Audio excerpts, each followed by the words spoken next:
Good morning, my friend. Nurse Mary here with Powerline Health, helping you on your journey to better health. And today I wanted to talk about Italian seasoning. I've been on a journey of eating healthy. I've had to remove gluten from my diet. And one of the things that happened is a lot of salad dressings, they have food starch or vegetable starch. Well, often that is wheat. So can't have a store-bought salad dressing unless they specify what the starch source is. Now, if it's cornstarch, I can do that. So I just started learning how to make my own salad dressings. It's really simple. So today, what I wanted to do is just share how to make your own seasoning mix. And we're going to share the recipe. We'll put all the details below, but we'll also share the recipe here with you. Did you realize that Italian seasoning simply has these, 7 or 8 herbs in it? It has basil, oregano, parsley, sage, rosemary, marjoram, and thyme. You can just mix these different herbs up and you have your own base Italian seasoning that you can use for seasoning meats. You can make a salad dressing out of it. You can add it to some vinegar and oil. So in this video, I'm going to hit on a few of the benefits of each of these herbs, and then in the article below, we're going to share how to make Italian seasoning, just the dry seasoning that you can use for a lot of different things. We're also going to talk about how to make your own salad dressing with the Italian season once you have it made. And we're also going to talk about a lot of these herbs. Kind of what got me thinking about you is a lot of these herbs are something we could grow in our gardens. You could grow in a container garden. You could grow in a pot on your patio.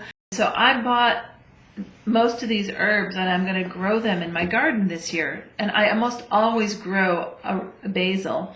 And I noticed last year I grew some parsley and some sage. My little sage plant is coming back on its own. So it wintered somehow. I'm not sure if it's a true annual or not, but this year I'll find out. They're just really spicy herbs. So the other cool thing is whatever of these you grow, you could pick some of that and throw it into your blender and make your own salad dressings, and then maybe add a few dry herbs too. So you wouldn't have to grow them all, but if you grew a few of them, there's just so many benefits to these herbs. So I wanted to share those with you. Basil, for example, is really good for the digestion, and it's also anti-inflammatory. Oregano is an antimicrobial. It's great for fighting infection. It's got very antioxidant. It is a source of vitamin E. Isn't that interesting? Parsley has health benefits for the blood, and it's a source of vitamin K. So that's really interesting to me. When you have vitamin K, you really want to have some vitamin E. And those two herbs together, they now balance each other. So they're really good to put together, oregano and parsley. Then there's sage. Sage is a really good herb for helping it's loaded with nutrients and it's an antioxidant. I find sage is a good relaxer. I like it actually, a little bit of sage in my tea. It's good for memory and brain. It helps to lower cholesterol. So rosemary is another one that I love, and I actually use rosemary essential oil in my shampoo because it stimulates the scalp and helps with hair growth. But in this case, it's as a food source, rosemary is really good as an antifungal, antimicrobial, and it helps lower your risk of infection and improve your immune system.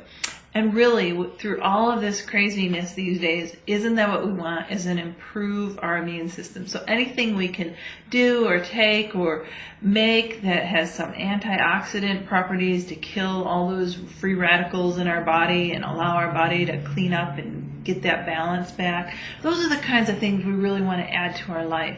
Marjoram, I just have marjoram here. It is an anti-inflammatory, antimicrobial properties. Again, just really good for overall health. And marjoram is especially good for women's health.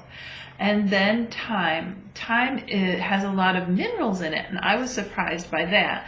So especially vitamin C and some potassium. It has manganese. Manganese is good for the bones and stop blood clotting. So these are just a few things. I wanted to keep this light and short and simple. So I hope this has been helpful in your day. Until next time, be well.